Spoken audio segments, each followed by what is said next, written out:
আসসালামু আলাইকুম। অগ্রিম ঈদ মোবারক। আজকে 30 রমজান।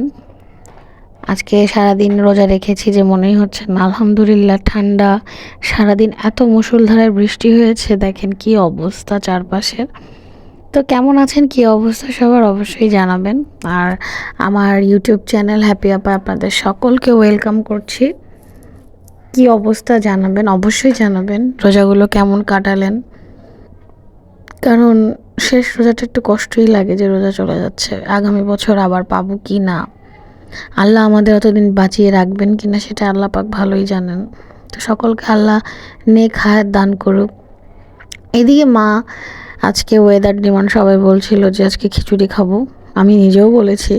তো ওইভাবেই আম্মু সব রেডি করে নিচ্ছিল। আর সবজি দিয়ে, বাগানের কিছু সবজি, কেনা কিছু সবজি, সব কিছু মিলিয়ে সুন্দরভাবে খিচুড়ি রান্না করবে গরুর মাংস দিয়ে।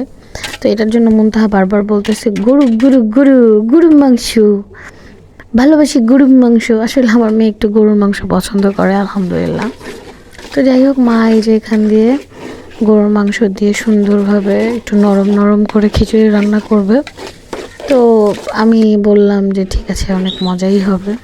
তো তারপরে আমি এদিক দিয়ে শসা, তারপরে আঙ্গুর, আরও টুকটাক যা যা লাগবে সব গুছিয়ে রাখছিলাম। কিন্তু এবারের রোজাগুলো আলহামদুলিল্লাহ কোনো কষ্টই হয়নি, মনেই হয়নি যে রোজা রেখেছি।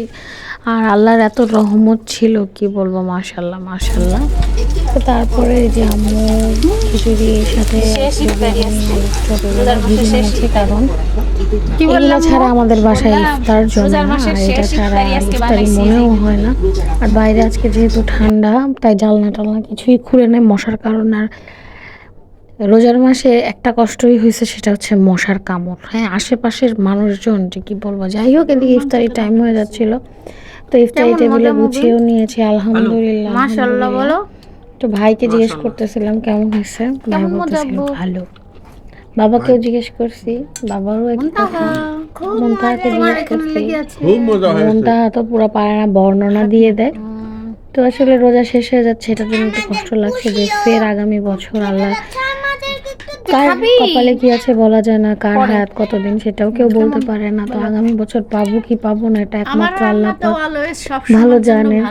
তো আল্লাহ সকলকে হেদায়েত দান করুক, সকলকে ভালো রাখুক। আসলে রোজা একদিকে আনন্দ যে ঈদ আসছে, ঈদ আসবে, নতুন জামা কাপড় পরবো, সাজবো গুজবো, আত্মীয় স্বজনের বাসায় যাবো, আপনজনদের সাথে সময় কাটাবো। আরেকদিকে কষ্ট লাগে যে রোজাটা আর পাবো না, আবার আগামী বছর পাবো কি পাবো না জানি না। তো এই কষ্টটা একটু কাজ করে, যেহেতু আজকে শেষ। ভালো থাকবেন, সুস্থ থাকবেন। আজকে এই পর্যন্তই। বকবক শোনার জন্য অনেক অনেক ধন্যবাদ।